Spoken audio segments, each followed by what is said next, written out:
Om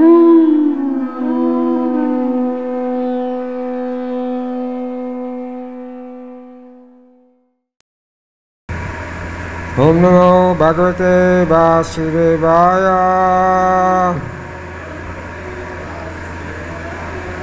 Om Namo Bhagavate Vasudevaya. Om Namo Bhagavate Vasudevaya.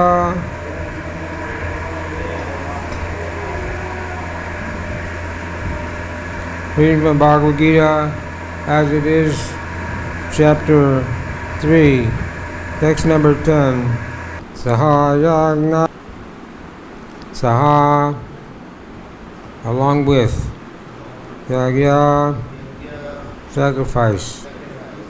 Praja, generations. Shetva, creating. Para, anciently. Uvacha, said. Praja, Pata, Pati, Pati, Prajapati, the Lord of creatures. Anena, by this. Abhishya, Avam, be more and more prosperous. Esha, this. Your, has to, let it be. Ista, of all desirable things. Kamaduk, the store. Translation purport by His Divine Grace A.C. Bhaktivedanta Swami Srila Prabhupada. In the being of creation, the Lord of all creatures sent forth generations of men and demigods along with sacrifice for Vishnu, and blessed them by saying, "Be thou happy by this yajna," sacrifice, because its performance will bestow upon you everything desirable for living happily and achieving liberation. Om Aryanatramdasya Jana Jana Slakaya Chakshurumitam Jena Tadmai Shri Gurave Namaha Shri Chaitanya Manobishtam Stapitam Jena Bhutale Swayarupa Kadamayam Danti Swapa Danti Kam Shri Krishna Chaitanya Prabhu Nityananda Shri Advaita Gadadhar Shri Vasudeva Gaur Bhaktivinoda Hare Krishna Hare Krishna.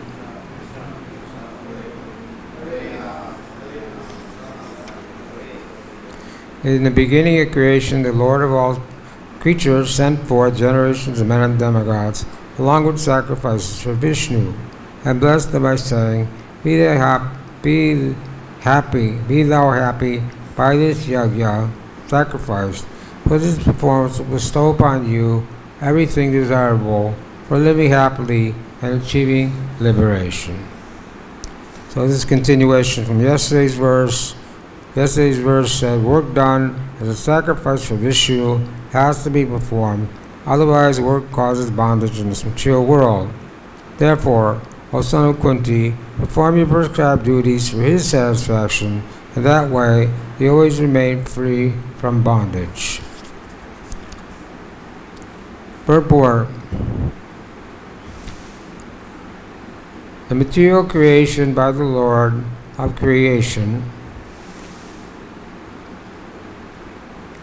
The material creation by the Lord of creatures, Vishnu, is a chance offered to the conditioned souls to come back home, back to Godhead. All living entities within the material creation are conditioned by material nature because of their forgetfulness of the relationship with Krishna, Vishnu or Krishna, Supreme Personality Godhead.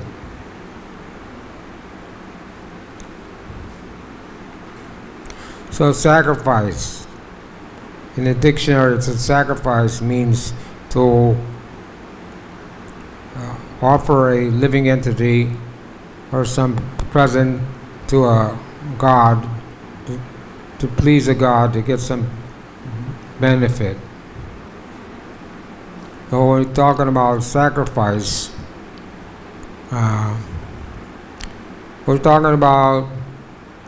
we're not talking about Durga Puja or people want to sacrifice animals to Durga, and then they call it Durga Prasad. But Durga is a pure devotee, and she doesn't accept these kind of offerings.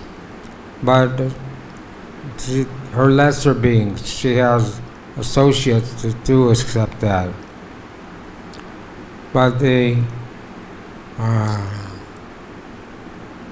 sacrifice should not be anything short of sacrifice to Vishnu or Krishna.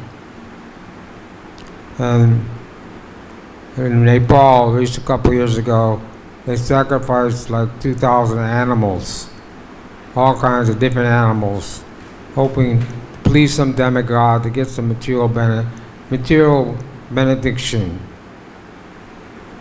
You see, in the case of Jad Bharat Maharaj became Jad Bharat. He was a dull, dumb man. He was acting like a dull, dumb man. So some dacoits, they wanted to sacrifice a man to the goddess Durga to get some material benefit. So they brought Jad Bharat in. They gave Jad Bharat a bath and put clean clothes on him. He was, a Mahabhagavad, a self-realized soul, so he had no bodily identification. So he didn't protest. So they were about to cut off his head, but the goddess Durga knew that Jad Bharat was a pure devotee of Krishna. She couldn't tolerate this, so she came out. She appeared on the scene. The deity of Durga broke in half, and Durga Devi came out, and instead of killing Jad Bharat, she took the same weapon and killed all the dacoits that were going to kill Jad Bharat, because she knew he was a pure devotee. So this is one kind of sacrifice. And Daksha was going to perform a sacrifice. They were going to kill a goat and offer it to Krishna. But so when they have sacrifice, the demigods are invited. All the demigods came. But nowadays, they used to perform sacrifices on this planet, and the demigods would come. But because there's no one's performing sacrifices anymore, the demigods don't come to this planet. Because no one's qualified to perform sacrifices, and no sacrifices are being performed properly. So no demigods don't come. Because usually demigods, when the sacrifice is performed properly, then they're offering foodstuff in the sacrifice. They give the offering of food to the demigods. So the demigods eat Krishna prasadam, or food offered to Krishna. So this Daksha was going to perform a sacrifice. So all the demigods came, and when he walked in the assembly, everyone stood up to greet him, because he was a very powerful personality, progenitor, son of Lord Brahma. Except for Lord Shiva. Lord Shiva didn't stand up, didn't receive him. So he got offended, and because Lord Shiva was married to his daughter Sati, he didn't like Lord Shiva, and he started to blaspheme Lord Shiva. He said Lord Shiva has the eyes of a monkey, and he said all kinds of bad things about Lord Shiva. So Lord Shiva went away, but the associates of Lord Shiva tried to attack and stop the sacrifice, but the Bhrigu Muni, he chanted some mantras, and the Ribus came, who were in the mode of goodness. So because the associates of Lord Shiva were in the mode of ignorance, they were not able to defeat the Ribus who were in the mode of goodness. So there's always competition between the modes of nature. So anyway, Lord Shiva was Ashutosh, easily pleased, easily angered. So he didn't say anything, he just went away. But then his daughter wanted to go to the sacrifice. Her father was having another sacrifice, invited all the demigods, but he didn't invite Lord Shiva, and he didn't there wasn't any presentation for Lord Shiva. So when Sati went there, she wasn't welcomed by her father, so she sat down in yoga posture and burned herself up. And then Lord Shiva became angry. He sent all his associates to kill Daksha and stop the sacrifice. So because Daksha committed Vaishnava aparad, his activities were curtailed or stopped. No, they cut off the head of Daksha, but then Lord Shiva, they prayed to Lord Shiva for forgiveness, so they couldn't give him back his head because the Daksha's head was burned in the fire. So there was a goat's head, so they gave Daksha a goat's head. But the mind, intelligence, false ego is not in the brain, it's not in the head, it's in the soul. And the soul is in the heart region. So he still has the same mentality he had before he got the goat's head. And he performed sacrifice, and then Lord Vishnu was pleased. So that was one kind of sacrifice. Then Prithu Maharaj was performing horse sacrifices. And he performed 99 horse sacrifices. So they used to perform Ashwamedha sacrifices and horse sacrifices in different ages. In sacrifice in Treta Yuga, that was Yuga Dharma was sacrifice. So in all ages they performed different kinds of sacrifices. And Prithu Maharaj performed 99 horse sacrifices. And they were all to Lord Vishnu because he was the incarnation of Vishnu. He was an expansion of Vishnu, Shaktavesha avatar. So when he was trying to perform the 99th sacrifice, or the 100th sacrifice, horse sacrifice, Lord Indra came and stole the horse and went away. So they told one of the sons of Prithu to go after him, kill him, and bring back the horse. So Indra went away, but when the son went to kill him and bring back the horse, Indra disguised himself as a sannyasi or a religious man. It's called a prashandi. So he was the first imitation sannyasi. And so Indra left the horse and went away.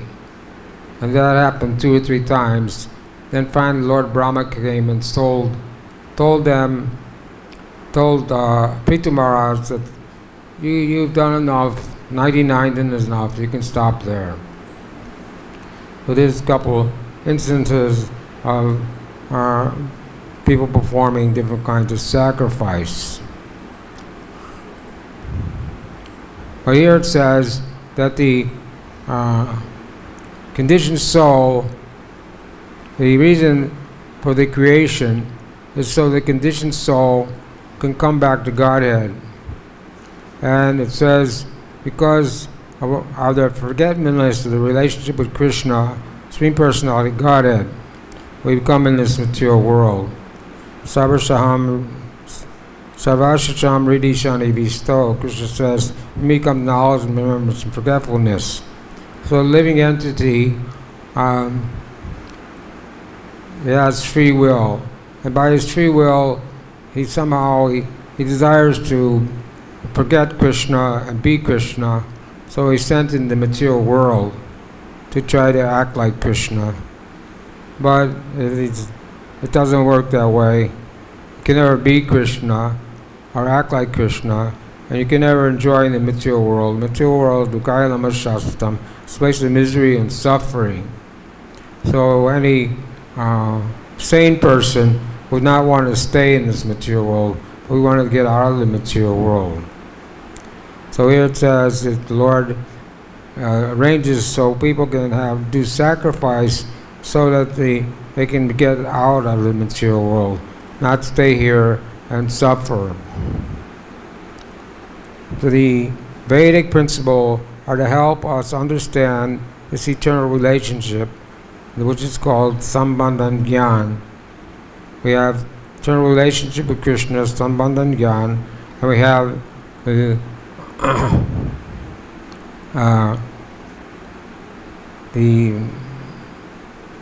Abhideya Gyan, which is how to establish a relationship with Krishna, and Prajna, complete perfection.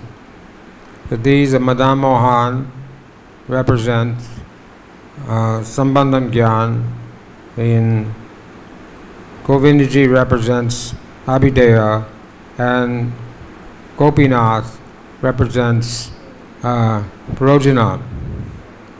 Those three deities are no longer in Vrindavan. They were taken away when the Mongols were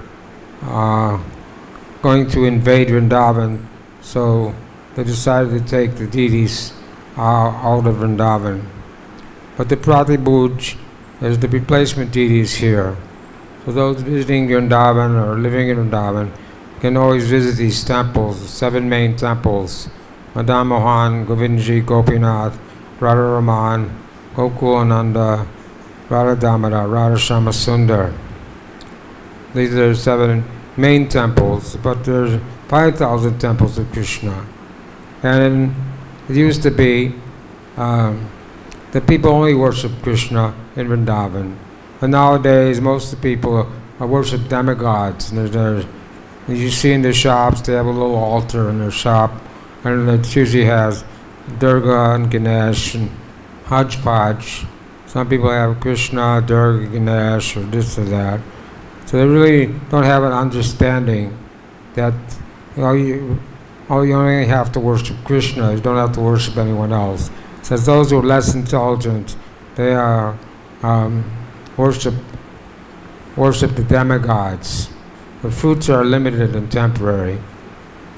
And you can worship the demigods and go to the heavenly planets and live there for thousands of years. But when your karma runs out, then you have to come back again to this earth planet. So whether you provide pious activities or impious activities, one is always bound in the material world.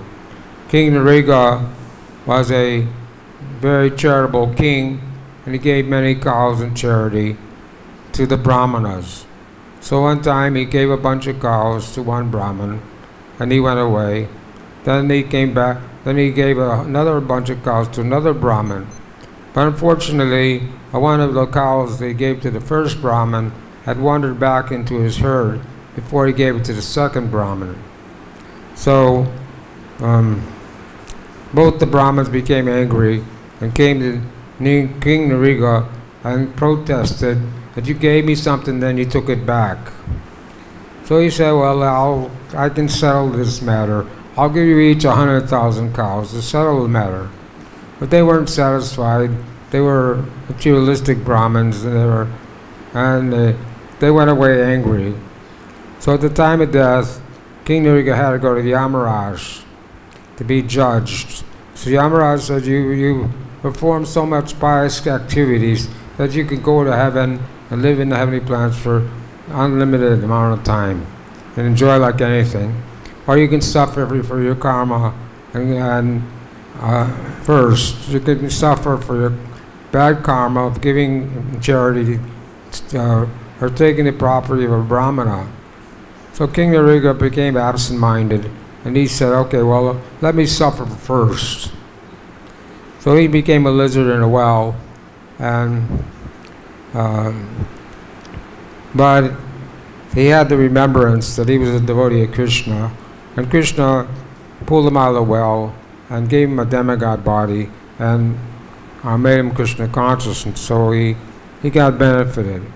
The point is, though, that whether you perform pious activities or impious activities, you have to stay in the material world. It doesn't get you out of the material world. So people want to perform sacrifices to demigods for material benefits. It doesn't get them out of the material world. They still have to stay in the material world. So when you first come to Vrindavan on the main road there, you see on the right side, they have the Murti of Durga, which is 40 feet high. So people think that Durga worship and demigod worship is bona fide. People who haven't read Prabhupada's books. And Prabhupada said that who's the rascal that's introduced this demigod worship in Vrindavan? There's 5,000 temples of Krishna. It's Radha Krishna worship only, not demigod worship. But people don't know that nowadays. There's no one educating them. They don't have proper guru. Most people don't have a guru, and they're only interested in economic development, making money, living comfortably, getting their sense gratification. But if they come to our temple, read Prabhupada's books, then they can get the real understanding that demigod worship is not bona fide, is not necessary. It's the worship, the sacrifice and worship of Lord Krishna is the best sacrifice one can do. So in Bhagavad-Gita says,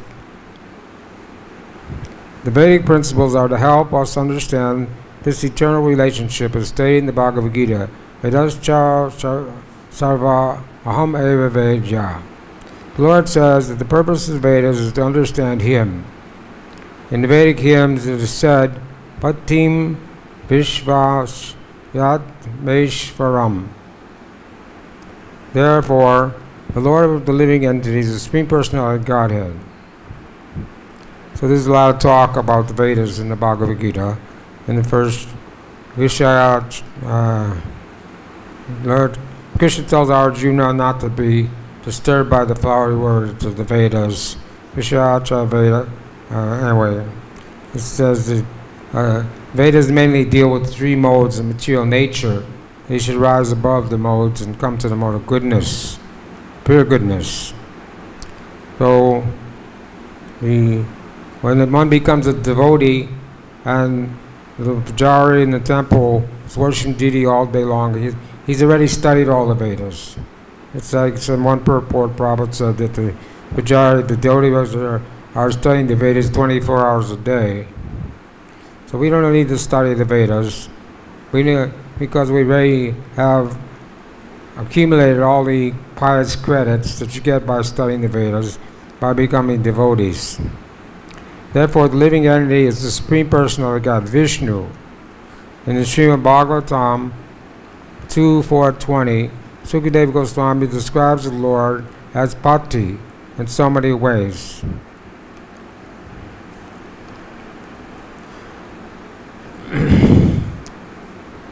The Prajapati is Lord Vishnu. This is translation. The Prajapati is Lord Vishnu, and He's the Lord of all living creatures, all worlds, all beauties, and protector of everyone. The Lord created this material world to enable conditioned souls to learn how to perform yajna sacrifice for the satisfaction of Vishnu. Bhoktaram Jagna Tapasam Sarvalokameshwaram Sridam Sarvabhutanam Vrindavan.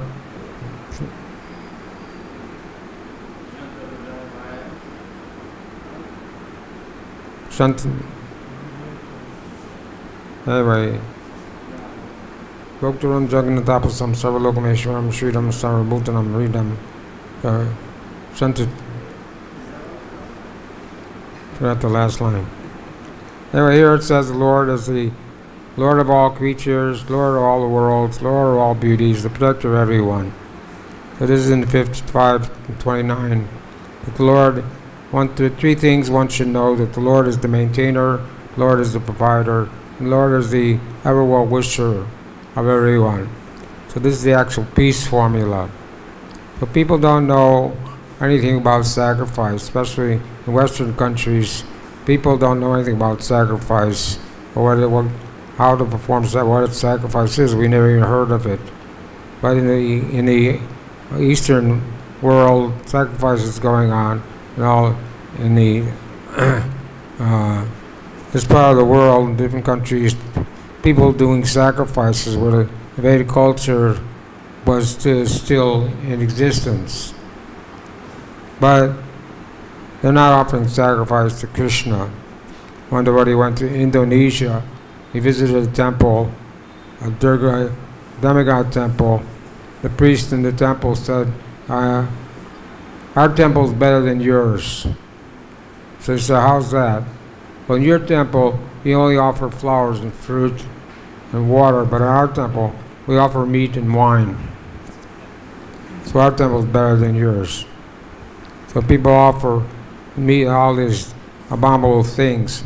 Srivas Thakur was doing kirtan in Navadvip, and one Brahmin named Gopal Chapala became envious. So he put the articles for worshipping Durga on the doorstep of Srivas Thakur at night. So after the kirtan was over, they opened the door. They found these things. And Srivas Thakur called all the neighbors and said, look, I'm a Shakti worshipper. I'm a worshipper, Lord of Durga. Of course, they didn't believe him because they knew he was a Vaishnava. But this is a why he committed a Vaishnava aparad, and he had to suffer for that. But so sacrifice should go on, but should go on the right way, not in the wrong way.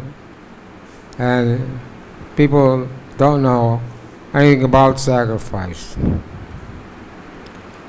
So it says here that the Lord created this material world to enable the conditioned souls to learn how to perform sacrifice, yajna, for the satisfaction of Vishnu, so while in the material world they can live very comfortably without anxiety. After finishing the present material body, they can enter into the kingdom of God.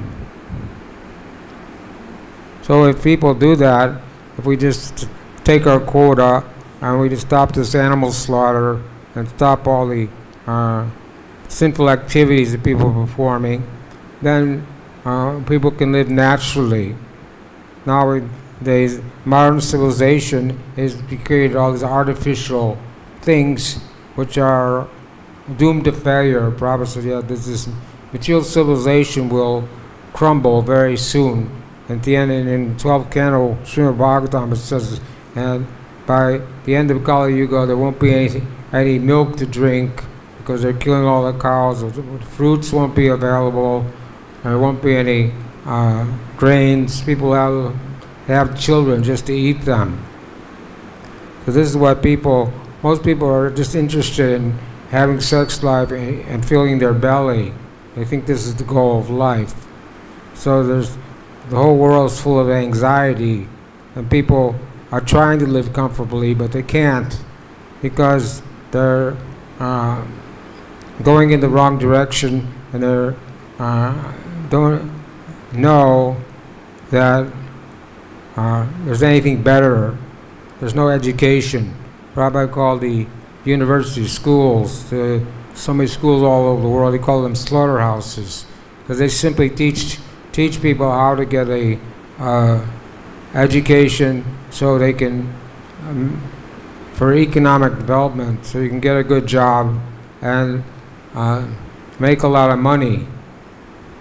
So that people think that that's what they should do, to get a job, make a lot of money. But we're reading in Bhagavatam that when one accumulates money, then he has to worry about keeping his money. And the more money one has, the more anxieties one has. One devotee's friend became a millionaire and he said to the devotee that your lifestyle is better than mine. I'm a millionaire, I got 5 cars, 10 houses, I got everything I want, but I can't sleep at night. I got so many worries, so many problems. So what's better? Live simple living, high thinking or high living and no thinking. That's what we have today. People want high living and no thinking.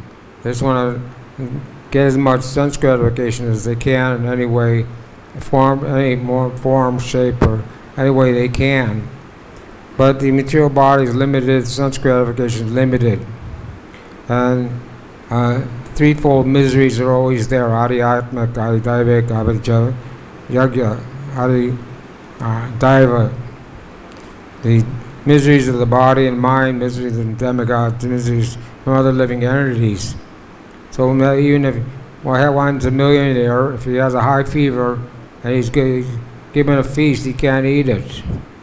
So what's the use of having so much money? If you come in this world with nothing, and you live your life making a lot of money, and at the time of death, you can't take anything with you.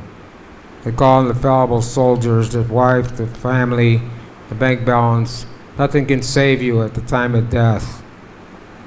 So people are working very hard, running the office, working 9 to 5, a job they don't like, make a lot of money so they can have a little sex, have a family, do all these things, get all these big modern amenities, but they're not happy with that. They're never satisfied with that. They always want more and more and more. Because they're not performing sacrifice. So here it says that the whole program for the conditioned soul, by performance of yagya, the conditioned soul gradually becomes Krishna conscious and become godly in all respects. In the age of Kali, the Sankirtan yagya, the chanting names of God, is recommended by the Vedic scriptures. And this transcendental system was introduced by Lord Chaitanya for the deliverance of all men in this age. Sankirtan yagya and Krishna consciousness go well together. The Lord Rupa Goswami says that sense gratification and Krishna consciousness go ill together. Here it says Sankirtan yagya and Krishna consciousness go well together. So Prabhupada introduced the Krishna consciousness movement, introduced the Sankirtan movement, so both things go well together. And Sankirtan is divided also in two groups. There's the book distribution and the Harinam Sankirtan with Madrangan cartels. So the Harinam can be heard for a short distance, but the book distribution Sankirtan, Madranga, that is going all over the world. And people are getting Prabhupada's books in their own languages and appreciating them very much and taking to Krishna consciousness. So, Srimad Bhagavatam as Lord Chaitanya. Lord Krishna in his devotional form as Lord Chaitanya is mentioned in Srimad Bhagavatam as follows with special reference to the Sankirtan Yagya. Krishna Varna Chasha Krishnam Sangupangasta Prasadam Yagna Sankirtan Prayer Jantihi Srimedishaha. This age of Kali, people who are endowed with sufficient intelligence will worship the Lord, who is accompanied by associates, and by performance of the Sankirtan Yagya. Other yagyas prescribed in the Vedic literatures are not easy to perform in this age, but the Sankirtan Yagya is easy and sublime for all purposes, as recommended in Bhagavad-Gita 9:14. Tatatam kirtiyanto mam. One college professor wouldn't allow the devotees to have a course in his school. So he wrote a letter to Prabhupada that you people are nice people, but you chant too much. The Prabhupada quoted this verse, Tatatam kirtiyanto mam, 9:14, where it says that the Mahatmas, the great devotees, are always engaged in chanting the glories of the Lord. So 3 letters were there, back and forth, and finally Prabhupada convinced the professor that we weren't chanting too much, and that he agreed to let us have a class, have a course in his school. So chanting the holy name of the Lord is non-different than Krishna, Nama Chaitanya Rasa, Nama Chaitanya Krishna Rasa Vigraha. The holy name, form, pastimes Krishna are non-different than Krishna. So you can chant some mundane sound vibration, Mr. Smith, Mr. Jones, 3 or 4 times, or you can read some mundane book or see some mundane movie a couple times, but then you get tired of it. But chanting the holy name, Hare Krishna, Krishna Krishna, Hare Hare, Hare Rama, Rama Rama, Hare Hare. We're chanting every day, day after day, year after year. We're not getting tired of it because it's a transcendental sound vibration. Goleke Premadana Harinam Sankirtanam. When Jaiticharya was in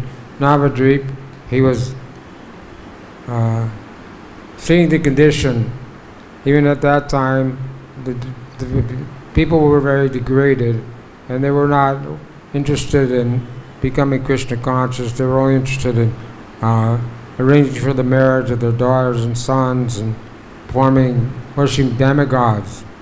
Gulabhadra Sridhar was a great devotee of Lord Chaitanya. He used to sell banana leaves and banana plates and things from the banana tree, and whatever income he got, he would use 50% for worshipping the Ganges, and the rest he would use for his own expenses. So he was actually seemed to be poverty-stricken. So Lord Chaitanya would go to him every day and would bargain with him over the price of his goods. And he'd say to Sridhar that your clothes, you don't have a nice house, you don't have a good clothes. All the people around you, they're worshiping the demigods, and they're living prosperous, but you don't seem to be prospering or living very comfortably. But Sridhar said, well, my clothes may not be the right size, and they may have holes in them, but I still have clothes, and my house may not be very nice, but I'm satisfied in this way. And so Lord Chaitanya would always fight with him, some lila, and you end up giving Lord Chaitanya whatever he wanted. So in this way, because he was a devotee of Krishna, he was satisfied even though he was in a poverty-stricken condition. So most people were like that in Navadvip. They thought the worship of Durga, worship of demigods, was more important than the Sankirtan, and most of the people were envious of the devotees. So Advaita Acharya worshipped Tulsi, and Haridas Thakur, they worshipped Tulsi and the Ganga water. They worshipped Shalagram with Tulsi and Ganga water to call the Lord to appear to save the fallen conditioned souls. So before the Lord appeared, there was a lunar eclipse, and all the people in Navadvip went to take bath because the eclipse is inauspicious, and if you take bath during the eclipse in the sacred river, you can counteract the inauspiciousness. So people were standing in the Ganga and chanting the holy name before Lord Chaitanya appeared. So the holy name appeared first. Goloke Premadana Harinam Sankirtana. So the holy name was sent by Lord Chaitanya, appeared first, and then Lord Chaitanya appeared. And then Lord Chaitanya appeared, and Harinam, Harinam, Harinam Eva Kevalo, Gluna Stevana, Stevana Stevana, Gatyanyata. There's no other way, no other way, no other way in this age but chanting the holy name. And no other way to, no other process to get free from the material modes of nature, go back to Godhead. So Prabhupada says here, Sankirtan Yoga is easy and sublime for all purposes, as recommended in Bhagavad-Gita. Otherwise, when Lord Chaitanya was doing Sankirtan, the Kazi, the local Brahmins were upset. They say that this Mahaprabhu is doing Kirtan and it's causing a disturbance, so they complained to the Kazi. So the Kazi took action and went to the house of Srivas and broke the drum and made a declaration, if anybody does Sankirtan in my town, I will take away all his possessions and convert him into a Muslim. So the devotee became fearful, didn't know what to do. So Mahaprabhu told him that you just go on with your chanting. Don't stop chanting. And then Mahaprabhu organized the big Harinam program, civil disobedience movement. They all marched on the, hundreds and thousands of people marched on the house of the Kazi, and they were in an angry mood. And so Lord Chaitanya went to the house of the Qazi, but the Qazi was afraid because they came there in an angry mood. So he hid himself in his room upstairs. So Lord Chaitanya called him down. Why? Said, I've come to your house as your guest. Why are you hiding? Said, well, you came in an angry mood. So Lord Chaitanya said, well, I have two questions for you. First question is, why didn't you stop our Harinam Sankirtan? And the Qazi said, well, every time I sent my constables to stop the Harinam, their beards would catch on fire and their face would become blistered. So they couldn't do anything, so I told them I'll go home. And then the second question was, why are you eating your mother and father? He said, Lord Chaitanya said, the cow is your mother because it gives you milk. The baby drinks milk from the mother, and then the milk is a life-giving substance. So the cow is considered one of the 7 mothers. So why are you killing the cow? And the bull is used to till the land and produce grains. So the bull is like your father. So why are you killing your mother and your father? What kind of Muslim religion? What kind of religion is this? So Qazi replied, well, yes, this is true, but in your Hindu religion, you're also killing animals in sacrifice. But Lord Chaitanya said, no, this is not the fact. When we do perform sacrifice, we do so with the purpose of rejuvenating.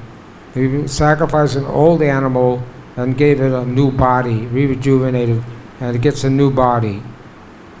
So the sacrifices were performed, Rajasuya sacrifices were performed, different sacrifices were performed, but they had to be qualified Brahmins. So they chant the mantras, and then there would be a person who checked to make sure they chanted all the mantras properly, so the sacrifice would be successful.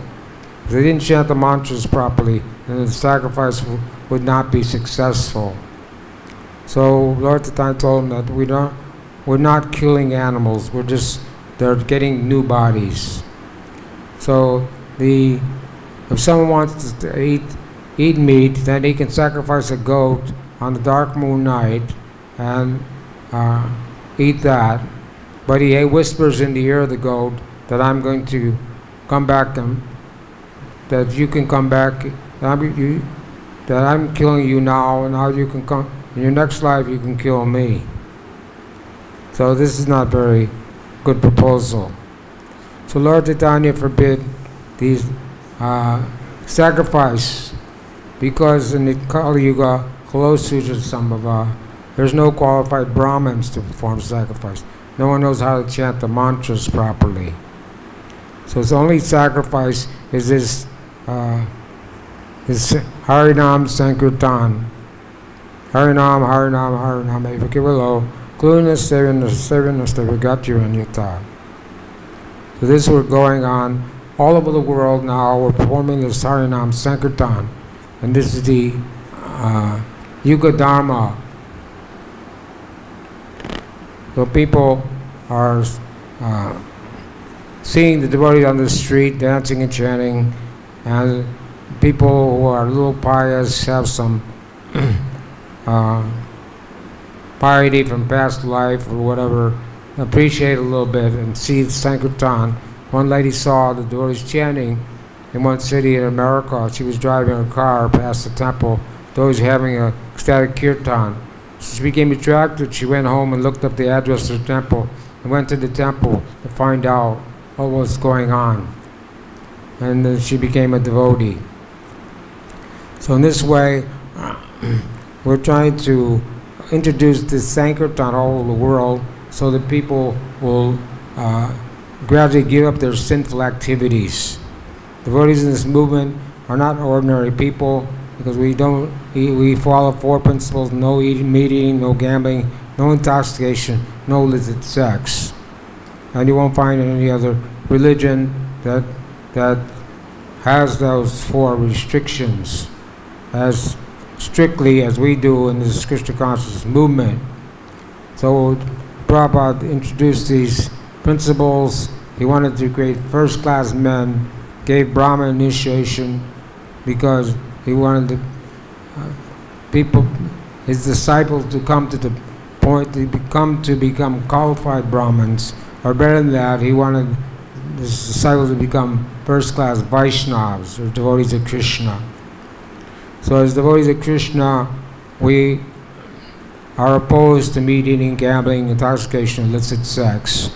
This is what, and this disturbs the materialistic people, because we say you have to close the slaughterhouses, you have to close the liquor houses, you have to close the gambling houses, you have to close the houses of prostitution, and this is they're getting their income from these things, so they don't want to close. So they don't like to hear that people are trying to stop these things. So anyway, these verses 10 through 16 deal with karma yoga, or action in Krishna consciousness. We'll stop there. Any questions, comments? Question man made an appearance.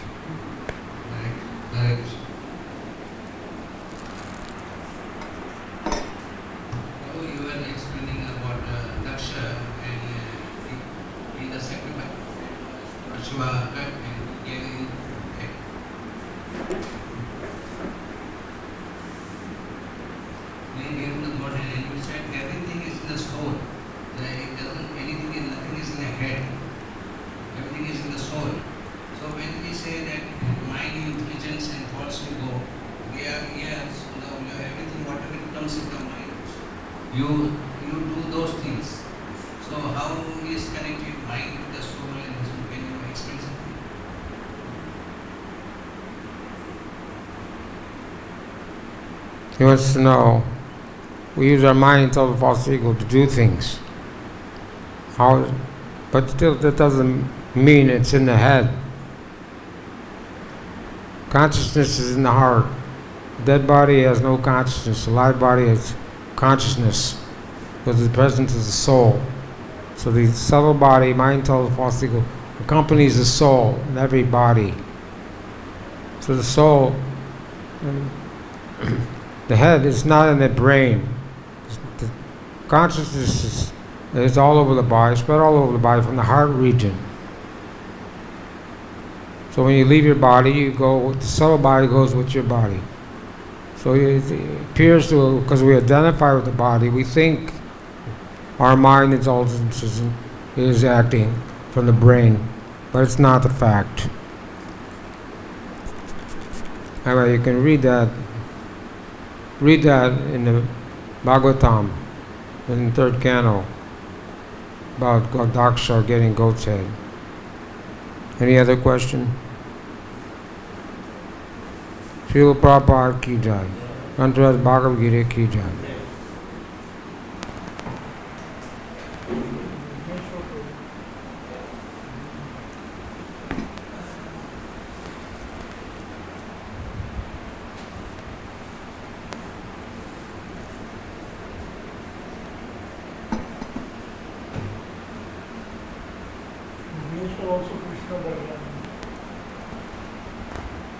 Or the senior citizens, how come more didn't come? It's too hot. It's too hot for senior citizens.